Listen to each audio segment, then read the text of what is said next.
और आए तो उसको न्यूनीकरण किया जा सके, उसको कम से कम किया जा सके, उसके प्रभाव को कम किया जा सके। सरकार को इस कोशिश में लगना चाहिए, बजाय इसके कि इतने लोग आएंगे उतने लोग आएंगे। आएंगे अच्छी बात है, आना चाहिए, हम सबको आमंत्रित करते हैं कि आपका स्वागत है, आइए। और सरकार से भी निवेदन है कि सरकार यात्रा को सही ढंग से चलने दे, यही सरकार की बड़ी उपलब्धि होगी। कुछ बातें तो ऐसी हैं कि उन पर कमेंट करना भी मैं समझता हूं कि हमारे स्तर को नीचा गिराना है। ये कुछ बातें तो ऐसी हैं कि उन पर कमेंट करना भी मैं समझता हूं कि हमारे स्तर को नीचा गिराना है। बाबा साहब अमर रहे, अमर रहे, अमर रहे। मुझे तो ऐसा कहीं प्रतीत नहीं होता कि कांग्रेस ने ऐसा कुछ किया, और हमें डिफेंडिंग होने की भी आवश्यकता नहीं, हमें भारतीय जनता पार्टी के सर्टिफिकेट की जरूरत है। बाबा साहेब आम्बेडकर ने इस देश के लिए और मानवता के लिए जो कुछ किया वो हम सबके सामने है, और हम इसी रूप में उन्हें याद करने के लिए, नतमस्तक उनके सामने होने के लिए यहाँ पर आए हुए। जहां तक भारतीय जनता पार्टी का सवाल है, संसद में अमित शाह जी ने किन शब्दों में आम्बेडकर साहब का उल्लेख किया, ये सर्वविदित है, सभी इस बात को जानते हैं। तो हमें बीजेपी से इसके सर्टिफिकेट की कोई आवश्यकता नहीं। कांग्रेस का जो है हाल ही में अहमदाबाद में अधिवेशन हुआ है, उसमें प्रदेश और देश के जो है दिग्गज नेताओं ने शिरकत की है। उत्तराखंड के लिए क्या खास रहने वाला है, क्योंकि 2027 को लेकर भी कुछ दिशा निर्देश जारी है, जिलाधीशों की पाबंदी। देखिए ये जो अधिवेशन होता है वो कांग्रेस की दिशा को तय करता है कि पार्टी को किस दिशा में आगे बढ़ना है। ये सभी स्टेटों पर इसका सकारात्मक प्रभाव पड़ेगा, उसमें उत्तराखंड भी शामिल है। लेकिन वहां पर गहन मंथन होता है, वरिष्ठ नेता लोग मिलते हैं, तमाम बातों पर चर्चा होती है। वहां पर 2 दिन का जो सेशन था, पहले दिन सीडब्ल्यूसी का सेशन था, सीडब्ल्यूसी की बैठक थी, कांग्रेस वर्किंग कमेटी की बैठक थी, जिसको कि किसने क्या कहा, कैसे कहा, वो सार्वजनिक नहीं किया जाता है, लेकिन अंदर गहन बातें होती हैं। और दूसरे दिन एआईसीसी सेशन था, जिसमें सभी लोगों ने पहले दिन के प्रस्ताव का अनुमोदन करते हुए अपने विचारों को भी व्यक्त किया।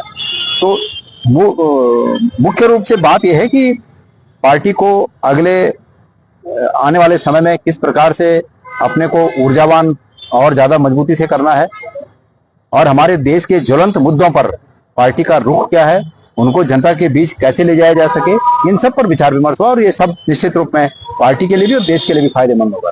4 धाम यात्रा की शुरुआत उत्तराखंड में होने वाली है। ऐसे में सरकार दावा करती है कि इस बार जो है 55 से 60 लाख यात्री जो है 4 धाम यात्रा के दर्शन में आए।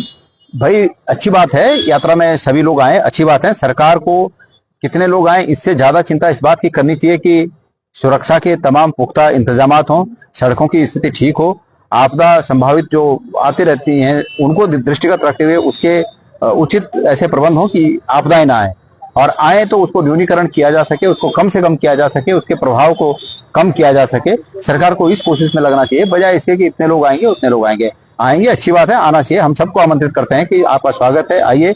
और सरकार से भी निवेदन है कि सरकार यात्रा को सही ढंग से चलने दे, यही सरकार की बड़ी उपलब्धि होगी। पिछले साल जैसे यात्रा को जैसे डिस्टर्ब किया गया, ऐसे सरकार अपने प्रयासों से यात्रा को डिस्टर्ब ना करे। एक बाबा रामदेव ने एक शपथ लॉन्च किया जिसके बाद दहेज छिड़ गई है। उसने बोला अगर विशेष शरबत अगर पीता जाएगा तो ये मदरसों और मंदिरों उसके जाएगा, बिहार में उसका पैसा। देखिए कुछ बातें तो ऐसी हैं कि उन पर कमेंट करना भी मैं समझता हूं कि हमारे स्तर को नीचा गिराना है। भाई इसको भी मैं इसी रूप में देखता हूँ। देखिए आपने ये भी बोला है कि भ्रष्टाचार का अड्डा बन चुका है श्रीनगर। नहीं, आज की बात नहीं है ये बात इससे पहले की है, जब वहां पर प्रशासक कार्यकाल के दौरान श्रीनगर में, अब वहां की मेयर ने ये आरोप लगाए हैं कि कम से कम 10-12 आरोप लगाए उन्होंने कि ये बड़े बड़े आरोप हैं जिन पर की जांच होनी चाहिए और भ्रष्टाचार हुआ है। तो मैंने ये कहा कि प्रशासक कार्यकाल के दौरान श्रीनगर भ्रष्टाचार निगम जो है भ्रष्टाचार का अड्डा बन गया था, और वहां जो आयुक्त हैं वो मंत्री धन सिंह रावत का एजेंट बन के काम कर रही है। ये मैंने कहा।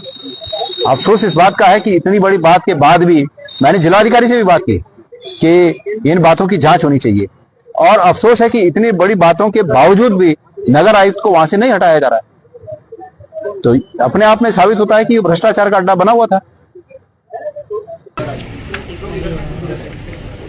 बाबा साहब अमर रहे, अमर रहे, अमर रहे। बाबा साहब अमर रहे, अमर रहे, अमर रहे। जब तक सूरज चांद रहेगा बाबा तेरा नाम रहेगा, जब तक सूरज चांद रहेगा बाबा तेरा नाम रहेगा। जय जय जय जय जय भीम, जय भीम, जय भीम, जय जय जय जय जय भीम, जय भीम, जय भीम। बाबा तेरा मिशन अधूरा हम सब मिलकर करेंगे पूरा, बाबा तेरा मिशन अधूरा हम सब मिलकर जय जय जय जय जय भीम जय भीम जय भीम जय जय जय जय जय भीम जय भीम जय भीम। जब तक सूरज चांद रहेगा बाबा तेरा नाम रहेगा, जब तक सूरज चांद रहेगा बाबा तेरा नाम रहेगा। संविधान जिंदाबाद जिंदाबाद जिंदाबाद संविधान जिंदाबाद जिंदाबाद जिंदाबाद। बाबा साहब अमर रहे अमर रहे अमर रहे बाबा साहब अमर रहे अमर रहे अमर रहे।